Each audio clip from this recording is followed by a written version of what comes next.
अगे जादू जी के मिलो है माल 2 रुपये जोड़ा।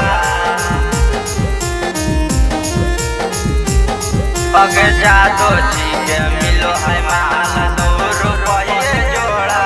और चल जइबो ससुरा चौड़ा पिटी हूँ नहीं ढिंढोरा रे।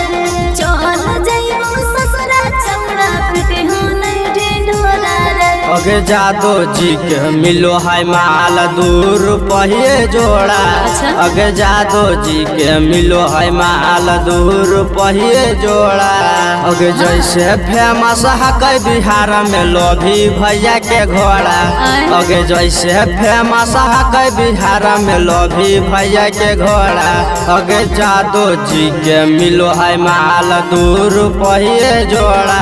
अगे जादू जी के मिलो है माल 2 रुपये जोड़ा। 2 रुपये जोड़ा। अगे जादू जी के मिलो है माल 2 रुपये जोड़ा। माँ प्रतिमा रिकॉर्डिंग स्टूडियो शेखपुरा। सुनना हमरा जैसन के हूँ नहीं करत प्यार रे। चल जइबो ससुरा बजैते रहिबो झाल रे। अगे कौची पर घमंड तहूँ करो ही गे रानी। केह नहीं जानौ पीले ही तू 70 घाट के पानी। पागल है नहीं तू। जानौ पीले ही तू 70 घाट के पानी। कि हमरा जैसन के हूँ नहीं करत प्यार रे। चल जइबो ससुरा बजैते रहिबो झाल रे। अगे कौची पर घमंड तहूँ करो ही गे रानी। केह नहीं जानौ पीले ही तू 70 घाट के पानी। अरे पूछो तो सलाम छोड़ा तोरे थोड़ा थोड़ा। पूछो तो सलाम छोड़ा तोरे थोड़ा थोड़ा। अगे जादू जी के मिलो है माल 2 रुपये जोड़ा। अगे जादू जी के मिलो है माल 2 रुपये जोड़ा।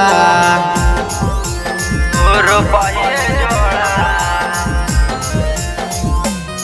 अगे जादू जी के मिलो है माल 2 रुपये जोड़ा। अरे सोनी रोई डरावा तू बोले नहीं आई ठके।